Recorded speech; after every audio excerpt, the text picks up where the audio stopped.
camera kit that I'm sending Nate and his son. Let's see if we can get a little bit more light on it. You're in this backpack, and this is an expensive backpack, so please don't mess it up. What we're including here is a Canon M-50. This is the first camera that I ever had that was really good. You might want to take these off and put these on because it came with the camera, but I left those off for most of the time. This is just the body. It has a flip out screen.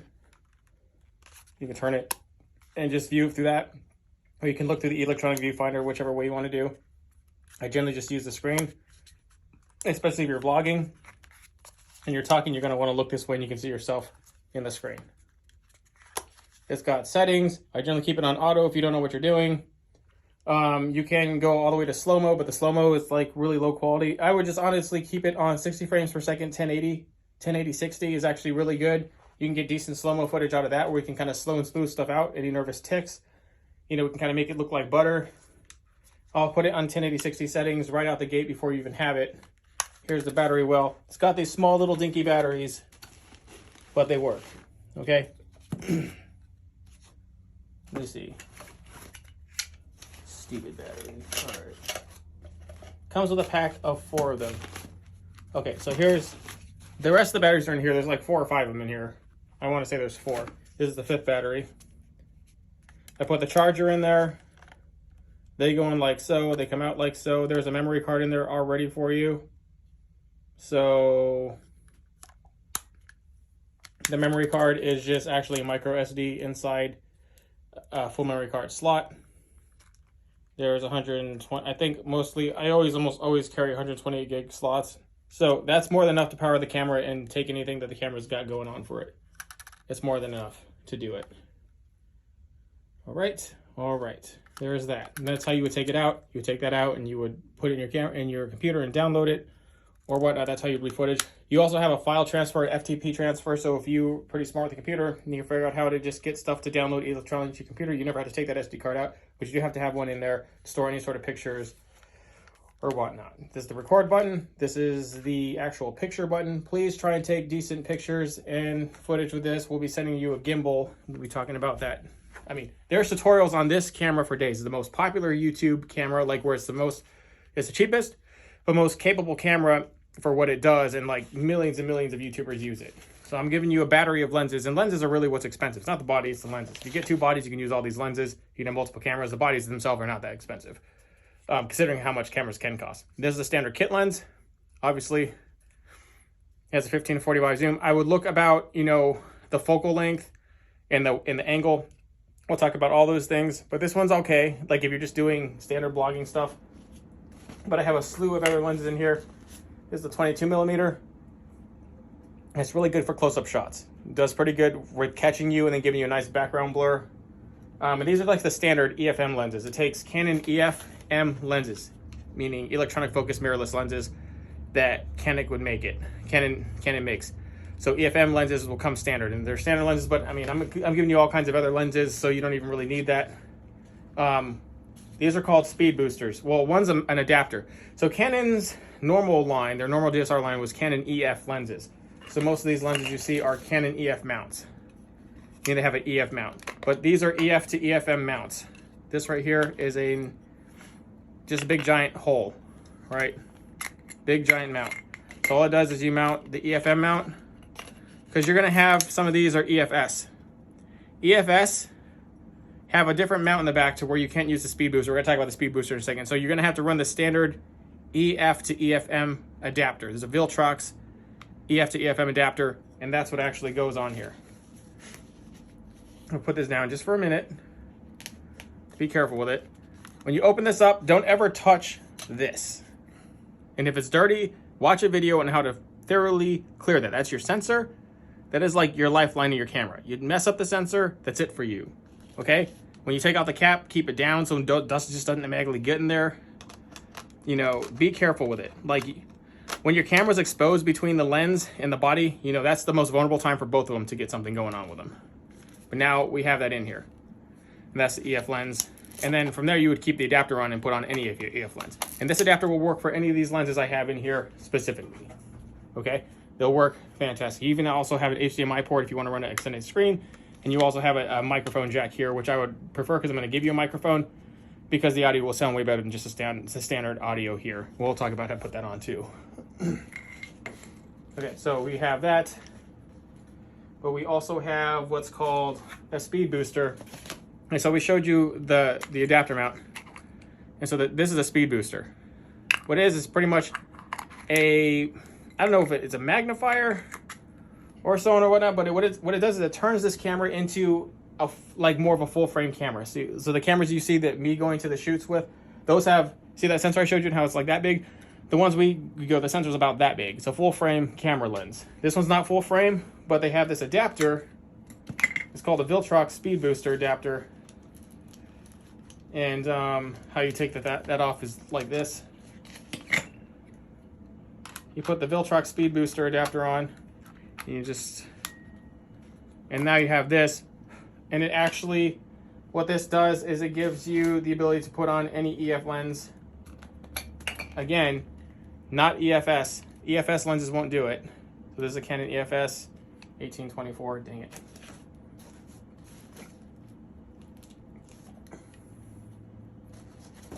This Unoko 15mm will fit on it. Okay. And now you have it in here. You can turn it on and it's ready to go. Autofocus, manual focus, a lot of times for the 50mm, and we'll talk about lenses here. I leave it manual focus because the autofocus is whatever. This camera does best in HD. It can shoot 4K, but the 4K sucks. Don't even try it. It's worthless. The autofocus is only really good on the HD version. The camera's really meant to center around HD. That's where you see it shine. So if you're going to use autofocus, make sure it's in HD. If you go to 4K, you're really going to have to just use the manual focus, and you're going to have to just focus key. You'd obviously manually focus that one that way. But let's talk about lenses real quick. Lenses, we have the 50mm. So there's, so how we're going to get here, this is a 1018, right? Dang it. With the Viltrox adapter on it. We got a 1018. And then you have an 18 to 135. So 10mm at first with an 18. 10 to 18mm is pretty much saying that's how wide it will go. All right, 10 to 18. So its widest angle is at 10. You can see that right there. At 10, it's a super wide angle lens. It's the widest angle lens you have where it'll capture everything. You go all the way down to 18. And then from that point, if you need anything past 18, you have an 18 to 135. So 18, and then it'll extend as a zoom lens to 135. And you even have these adapters that will actually go right on that. These lens hoods, which if I take this off, you can put them on. You got this full lens hood, and you also have this one, which is like my personal favorite. You want lens hoods pretty much all the time. For one, they'll protect your camera if you drop it. They'll protect your lens if you drop it. How many likely you'll scratch the glass like some tool did. This is a used lens. You kind of want this on. Obviously, when we're shipping it, it's not going to be on because it's big and bulky. But you can also have a hood. The hood's pretty cool too. And these fit on, I think, both these two. These two will take the hood and the deal. I'm pretty sure this one will take that one too. It's like the exact same thing. Yeah.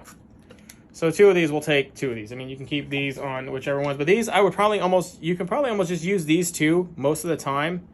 And from 10 to 18 to 18 to 135 on up, you know, you got really, really good stuff going on there. Then you have, for long shots, a 70 to 300mm lens, 75-300. That's for really far shots. And again, so before I forget, the Viltrox booster on which one lens? The Viltrox speed booster that's already on here versus the standard adapter. This is called an APS-C sensor. There's sensors, cameras are really determined in classes by sensors for mirrorless, and there's APS-C and there's full frame. So the APS-C is pretty much, it's a cropped, small sensor, so it's cropped. Meaning it's not gonna be able to take in as much light, and you're not gonna get the background blur. You're not gonna be able to get a background blur, like, you know, that really blurry, smooth looking where you just see the actual image and it blurs out the background. It's hard to get in a smaller sensor, but if you put this on, it won't crop in so much. You'll actually see a better range, and it will blur out the background. It actually is really fantastic. It's how you get full frame capabilities out of this. So I try to run most all my lenses with the speed booster. Although if you start using the auto, like the adjustable zoom lenses, like these two that I showed you, which might be your two main lenses, then you will just need to use the standard adapter mount, because these are both EFS lenses. The Viltrox speed booster only works with EF lenses. So we have, for EF lenses, we have a 50 millimeter, a 40 millimeter, and I think we have, is that an EFS? Yeah, we've got a lot of EFS lenses. So a lot of them won't even work with a speed booster. I think this one is a standard EF. EF. Where are you? Canon. Yeah, you don't show. I'm almost positive it's an EF mount. Maybe it's not. I almost swear that thing goes on a speed booster. So I think you can use 3 of these lenses with the speed booster, and the rest of these lenses, you're gonna have to use these EFS lenses.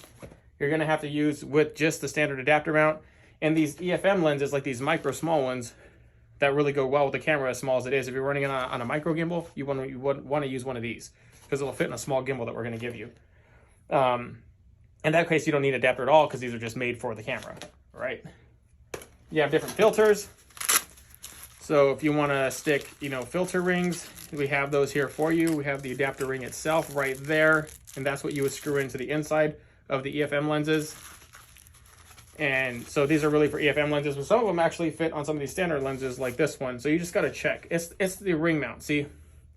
52 millimeters, so you would get 52 millimeter filters. If you really start to get in it, you get 52 millimeter filters.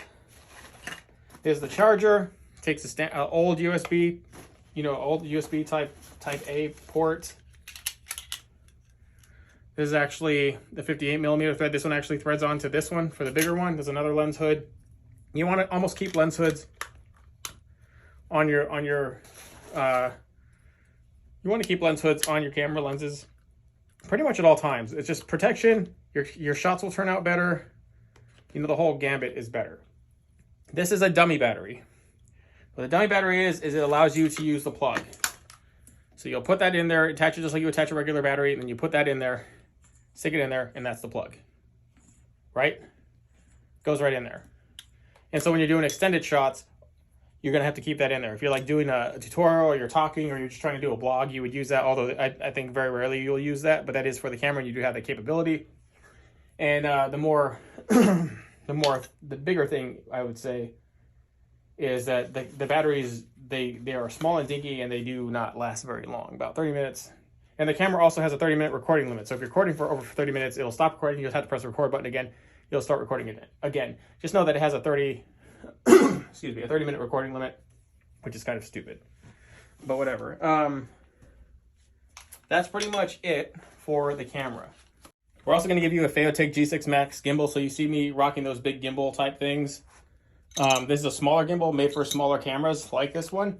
And it will fit this one on with a reasonable size lens. Obviously, you start getting to these, you'll need a bigger gimbal. And if you need a bigger one, I'll send you a bigger one. Just right now, with everything here, I'm just going to send this with you. You can put the adapter mount on there. You can actually use this for your phone. So if you learn how to balance your phone on it, like your smartphone, this actually gives you even smoother shots than you can just with your phone alone. So you can use this for a big, really capable smartphone, or this camera. It works better for the camera for whatever reason. The bigger body surface is actually, better for it. I don't get why, but it would just be like that. You would unblock it. There's videos for days on YouTube about the Phaotech G6 Max. They'll show you exactly how to do it. Some are better than others. Just filter through them. And then if you need information on how to balance a gimbal, I can also do that for you. But I mean, what I show you is just going to be the same as whatever somebody else shows you. And these are cameras. So this is what's called a dead cat. So if you take this out in the wind, it'll block out some of the wind noise. This is a standard. You put that into the shoe. This is called a shoe. You put that into the shoe, you would tighten it down like so. And now you got a camera with a nice microphone. The sound will sound better. You'll get more range out of it. It'll just be better. And I will attest to that. So when you're going out doing that, you can also get a different type of sock. If I have an extra sock, have this on. If you're talking really close to it, you can also just take this off and just run the mic like that. Although the pop sockets will stop any really hard popping sound That's why it's called a pop socket, because it dissipates, it filters out the pop sound, so you don't get that cloud pop. You can tell when you're going through your film. So I would rock it like this. We're gonna give you the cord. The cord goes right into the mic jack. You just take this off, and then you plug cord in there and plug in there, and then you just turn it on, and then you're recording. So this doesn't have the best electronic stabilization. In fact, some of these lenses don't even have it. But it has electronic stabilization, but it sucks. It's not that great. The electronic stabilization in the cameras is not as good as it is in the smartphones, and that's a fact. But these things have that. So it has autofocus, manual focus, stabilization on. There's no reason why you should have it off, because it will help smooth out the footage, especially if you're holding it in the hand. You can also get cages for these with little handles that'll make it a little easier to smooth out if you're not running it on a gimbal. Obviously, you can't run it on a gimbal, or a small one at least, with bigger lenses like this. So that at that point in time, maybe getting a cage for the camera, and just kind of, small rig makes cages for the M50 with little handles. You can get the little handle. That's one thing I don't have to give you, but you can get that, and you can hold that. It's a little bit easier, but you're gonna want to like review your footage and review your hand movements to see, how much it shakes. I tell you, one little shake you might think is not much, it shows up 10 times worse on the camera. So you take every little step. That's why we're giving you a gimbal, because the gimbal will actually help smooth it out. So there's gimbal movements, motions, strategies. There's all kinds of stuff for days that all of us who are doing YouTube have had to watch to learn. And, it's boring a little bit, some of it, but some of it's exciting, especially when you learn how to use it in real time. That's quite a bit of money right in there. So I think it's at least over $1,000 of stuff. Yeah, it's maybe a few grand right there. So just treat it nice. That's all you need. That's what I started out, entry level, before I went berserk and bought a whole shop full of goodies. If I just had to rock this, and that's all I had for the rest of my time as a YouTuber, I would still do really well. Because this is exactly what we used in most of our stuff, especially to get those cinematic scenes where we took on one person and blurred him out and went to the background, and you were able to when you were looking at the Tin Can Crew video, and once you start using this thing, you'll immediately see that this takes much better footage than a phone and a GoPro. I mean, it just does. The resolution's better, and the background blur is much more realistic. It just looks better. Once you get this, and once you learn how to use this, we'll talk about, and once you get it, we'll talk about strategies. We'll do a strategy video once you get this thing going, but get this thing going. It's a big deal. This is money for all of us. Use it.